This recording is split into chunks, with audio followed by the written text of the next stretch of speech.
ஓம் சாந்தி. 10/2/2026. இனிமையான குழந்தைகளே, கடவுள் உங்களுடைய நண்பனாக இருக்கிறார். ராவணன் எதிரியாக இருக்கிறார். எனவே நீங்கள் கடவுளை நேசிக்கிறீர்கள், மேலும் ராவணனை எரிக்கிறீர்கள். கேள்வி: எந்த குழந்தைகளுக்கு அநேகருடைய ஆசீர்வாதங்கள் இயல்பாகவே கிடைத்து கொண்டே இருக்கும்? பதில்: எந்த குழந்தைகள் நினைவில் இருந்து தானும் தூய்மையாகி மற்றவர்களையும் தனக்கு சமமாக ஆக்குகிறார்களோ அவர்களுக்கு அநேகருடைய ஆசீர்வாதம் கிடைத்து கொண்டே இருக்கும். அவர்கள் மிகவும் உயர்ந்த பதவியை அடைகிறார்கள். தந்தை குழந்தைகளாகிய உங்களுக்கு சிறந்தவர்களாக ஆவதற்கு ஒரே ஒரு ஸ்ரீமத் கொடுக்கிறார். குழந்தைகளே, எந்த ஒரு தேகதாரியையும் நினைவு செய்யாமல் என்னை நினைவு செய்யுங்கள். பாடல் கடைசியில் அந்த நாளும் வந்தது. ஓம் சாந்தி. ஓம் சாந்தியின் அர்த்தத்தை ஆன்மீக தந்தை ஆன்மீக குழந்தைகளுக்கு புரிய வைத்துள்ளார். ஓம் என்றால் நான் ஆத்மா ஆவேன், மேலும் இது என்னுடைய சரீரம் ஆகும். ஆத்மா கண்ணுக்கு தென்படுவது இல்லை. ஆத்மாவில்தான் நல்லது அல்லது தீய சம்ஸ்காரங்கள் இருக்கின்றன. ஆத்மாவில்தான் மனம் புத்தி உள்ளது. ஷரீரத்தில் புத்தி இல்லை. முக்கியமானது ஆத்மா. ஷரீரமோ என்னுடையது ஆகும். ஆத்மாவை யாருமே பார்க்க முடியாது. ஷரீரத்தை ஆத்மா பார்க்கிறது. ஆத்மாவை ஷரீரம் பார்க்க முடியாது. ஆத்மா வெளியேறி விடும் பொழுது ஷரீரம் ஜடமாகி விடுகிறது. ஆத்மாவை பார்க்க முடியாது. ஷரீரம்தான் பார்க்கப்படுகிறது. அதே போல ஆத்மாவின் தந்தையை ஓ இறை தந்தையே என்று கூறுகிறார்கள். அவரும் கூட கண்களுக்கு தென்படுவது இல்லை. அவரை புரிந்து கொள்ள முடியும், அறிந்து கொள்ள முடியும். ஆத்மாக்களாகிய நாம் அனைவரும் சகோதரர்கள் ஆவோம். ஷரீரத்தில் வரும்பொழுது இவர்கள் சகோதர சகோதரர்கள் ஆவார்கள். இவர்கள் சகோதர சகோதரிகள் ஆவார்கள் என்று கூறுவார்கள். ஆத்மாக்களோ அனைவரும் சகோதர சகோதரர்களே ஆவார்கள். ஆத்மாக்களின் தந்தை பரமபிதா பரமாத்மா. ஸ்தூல சகோதர சகோதரிகள் ஒருவரை ஒருவர் பார்க்க முடியும். ஆத்மாக்களின் தந்தை ஒருவராவார், அவரை பார்க்க முடியாது. எனவே இப்பொழுது தந்தை பழைய உலகத்தை புதியதாக ஆக்க வந்துள்ளார். சத்யுகம் புதிய உலகமாக இருந்தது. இப்பொழுது பழைய உலகம் கலியுகமாக இருக்கிறது. இது இப்பொழுது மாற வேண்டியுள்ளது. பழைய உலகம் முடிந்து போய் விட வேண்டும் அல்லவா? பழைய வீடு அழிந்து புதிய வீடு அமைகிறது அல்லவா? அதே போல இந்த பழைய உலகம் கூட அழிய போகிறது. சத்யுகத்திற்கு பின்னால் பிறகு திரேதா, துவாபர, கலியுகம், பிறகு சத்யுகம் அவசியம் வரப்போகிறது. உலகத்தின் சரித்திரம் பூகோளம் மீண்டும் நடைபெற உள்ளது. சத்யுகத்தில் தேவி தேவதைகளின் ராஜ்யம் இருக்கும். சூரிய வம்சம் மற்றும் சந்திர வம்சம். அதற்கு முறையே லக்ஷ்மி நாராயணர் பரம்பரை, ராமர் சீதையின் பரம்பரை என்பார்கள். இது சுலபம் தானே. பிறகு துவாபரம், கலியுகத்தில் மற்ற தர்மங்கள் வருகின்றன. பிறகு தூய்மையாக இருந்த தேவதைகள் தூய்மையற்றவர்களாக ஆகிவிடுகிறார்கள். இதற்கு ராவண ராஜ்யம் என்று கூறப்படுகிறது. ராவணனை வருடா வருடம் எரித்து கொண்டே இருக்கிறார்கள்.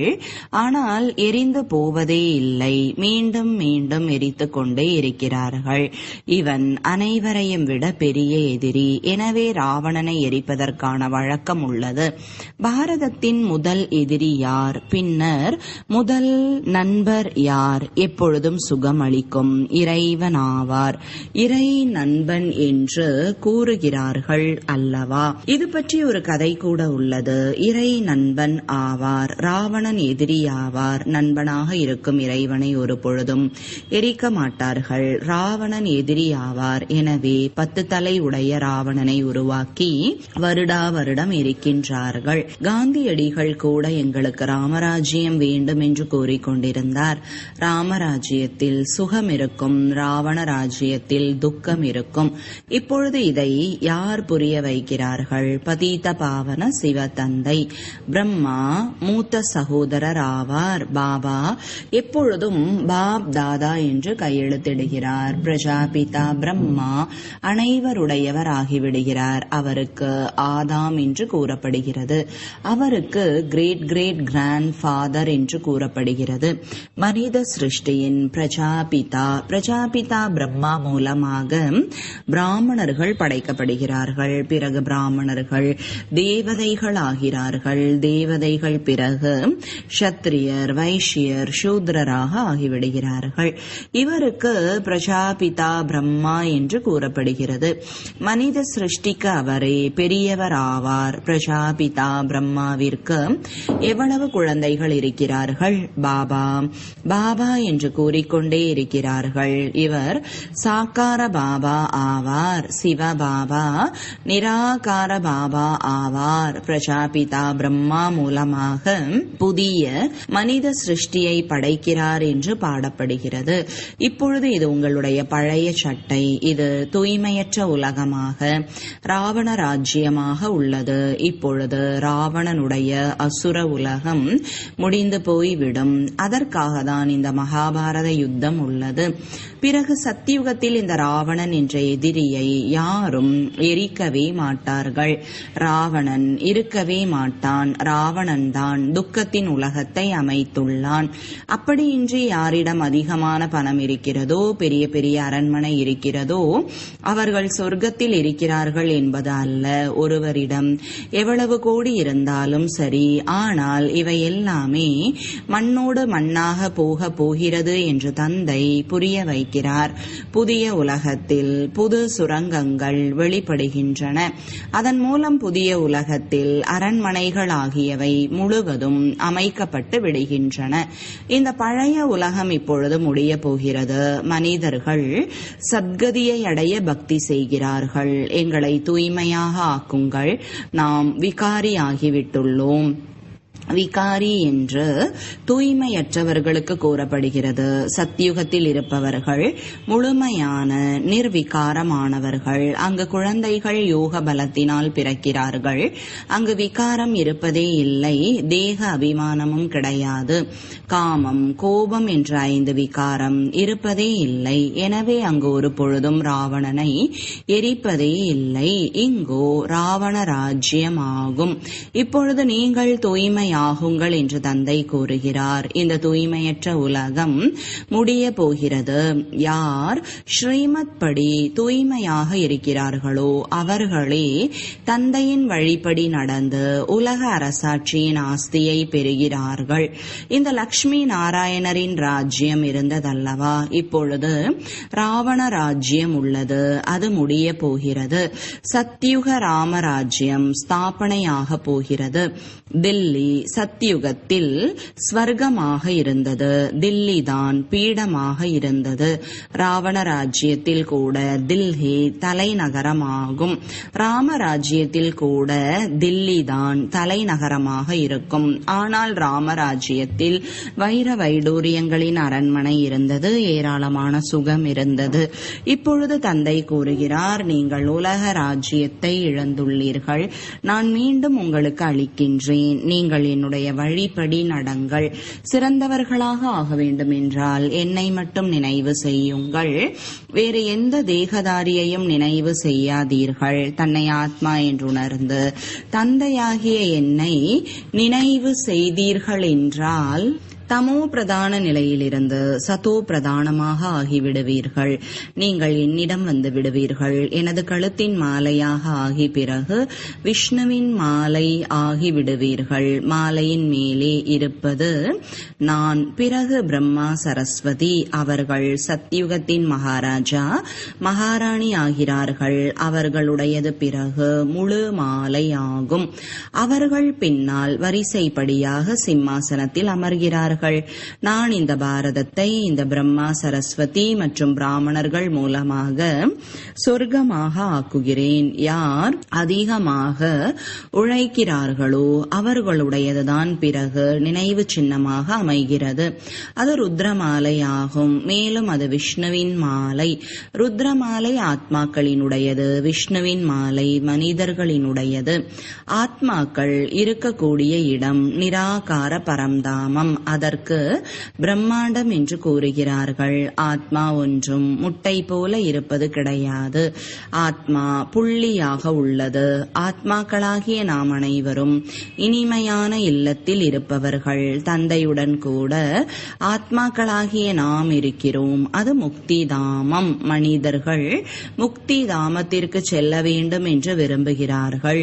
ஆனால் ஒருவர் கூட திரும்பி செல்ல முடியாது. அனைவரும் பாகத்தை நடிக்க வந்தே ஆக வேண்டும். அதுவரை தந்தை உங்களை தயார் செய்வித்துக் கொண்டே இருக்கிறார். நீங்கள் தயாராகி விட்டீர்கள் என்றால் பிறகு யாரெல்லாம் ஆத்மாக்கள் இருக்கிறார்களோ அவர்கள் அனைவரும் வந்து விடுவார்கள். பிறகு முடிந்து போய்விடும். நீங்கள் புதிய உலகத்தில் ஆட்சி செய்வீர்கள். பிறகு வரிசைப்படியாக சக்கரம் நடக்கும்.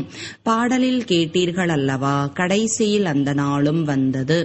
இப்பொழுது நரகவாசிகளாக இருக்கும் பாரதவாசிகள் மீண்டும் சொர்க்கவாசி ஆகிவிடுவீர்கள் என்பதை நீங்கள் அறிந்துள்ளீர்கள். மற்ற அனைத்து ஆத்மாக்களும் சாந்தி தாமத்திற்கு சென்று விடுவார்கள். மிகவும் குறைவாக புரிய வைக்க வேண்டும். அப்பா மற்றும் ஆஸ்தி ஆத்மாவிற்கு அரசாட்சி கிடைத்து விடுகிறது. நான் அதே ராஜ்யத்தை மீண்டும் உருவாக்குகிறேன் என்று இப்பொழுது தந்தை கூறுகிறார்.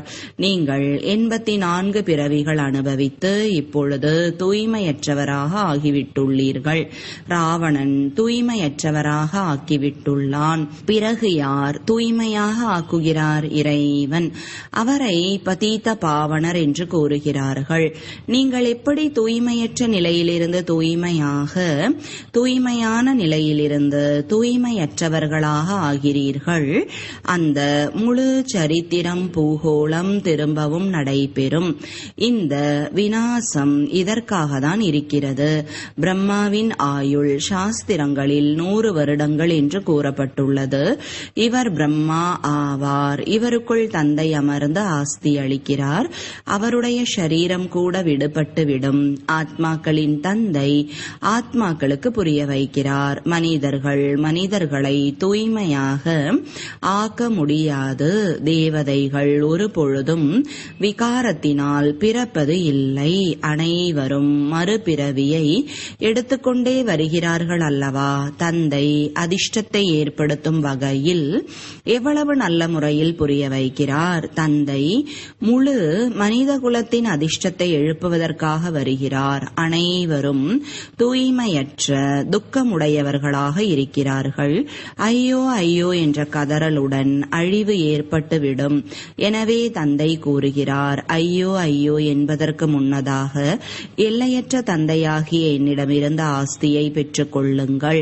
நீங்கள் பார்க்கும் இந்த உலகத்தில் அனைத்தும் முடிந்து போய்விடும். பாரதத்தின் வீழ்ச்சி, பாரதத்தின் உயர்ச்சி, சொர்க்கத்தில் யார் யார் ஆட்சி புரிகிறார்கள், தந்தை வந்து புரிய வைக்கிறார். பாரதத்தின் உயர்வு தேவதைகளின் ராஜ்யம், பாரதத்தின் வீழ்ச்சி ராவண ராஜ்யம். இப்பொழுது புதிய உலகம் அமைந்து கொண்டிருக்கிறது. புதிய உலகத்தின் ஆஸ்தியை பெறுவதற்காக தந்தையிடம் படித்துக் கொண்டு இருக்கிறீர்கள். எவ்வளவு சுலபமானது இது! மனிதனிலிருந்து தேவதை ஆவதற்கான படிப்பு. இதை நல்ல முறையில் புரிந்து கொள்ள வேண்டும். எந்தெந்த தர்மம் எப்பொழுது வருகிறது? துவாபர யுகத்திற்கு பின்னால் அநேக தர்மங்கள் வருகின்றன.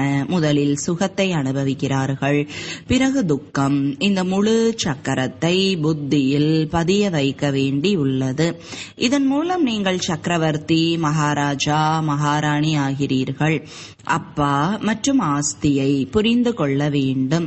இப்பொழுது அழிவு ஏற்படத்தான் போகிறது. எவ்வளவு குழப்பம் தாக்கம் ஏற்பட்டுவிடும் என்றால் வெளிநாட்டில் இருந்து கூட வர முடியாமல் போய்விடும். எனவே பாரத பூமி அனைத்தையும் விட உத்தமமானது என்று தந்தை புரிய வைக்கிறார். கடுமையான யுத்தம் ஏற்பட்டது என்றால் பிறகு அங்கு இருப்பவர்கள் அங்கேயே இருந்து விடுவார்கள். 50-60 லட்சம் கொடுத்தாலும் கூட வருவது கடினமாக இருக்கும். பாரத பூமி அனைத்தையும் விட உத்தமமானது. இங்கு தந்தை வந்து அவதரிக்கிறார். சிவ ஜெயந்தி கூட இங்கு கொண்டாடப்படுகிறது. இறை தந்தை வந்து விடுவிக்கிறார். எனவே இப்பேற்பட்ட தந்தையை வணங்க வேண்டும். அவருக்கு தான் ஜெயந்தியை கொண்டாட வேண்டும்.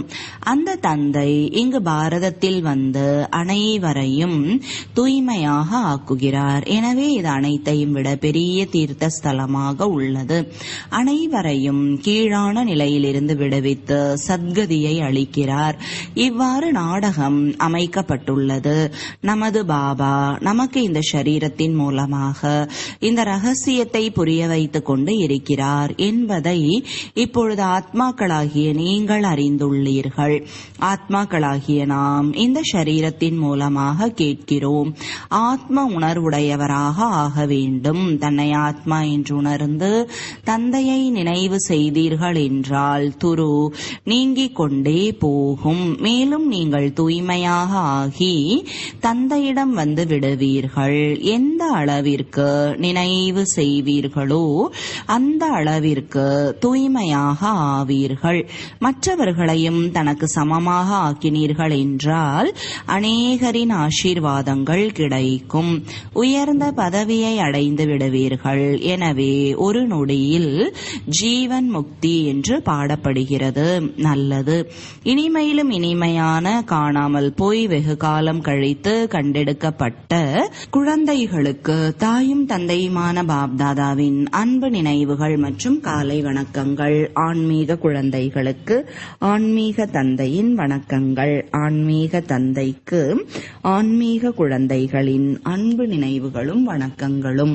தாரணைக்கான முக்கிய சாரம். முதலாவது, ஸ்ரீமத் படி தூய்மையாக ஆகி ஒவ்வொரு அடியிலும் தந்தையின் வழிபடி நடந்து உலக அரசாட்சியை பெற வேண்டும். தந்தைக்கு சமமாக துக்கத்தை நீக்கி சுகத்தை அளிப்பவர் ஆக வேண்டும். மனிதனை தேவதையாக ஆக்கும் இந்த படிப்பை எப்பொழுதும் படித்துக் கொண்டே இருக்க வேண்டும்.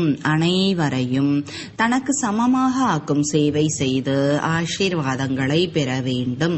வரதானம். நன்மை செய்யும் உள்ளுணர்வு மற்றும் சுப சிந்தனையாளரின் உணர்வு மூலமாக உலக நன்மைக்கு கருவியாக ஆகிவிடக்கூடிய தீவிர முயற்சியாளர் ஆகுக.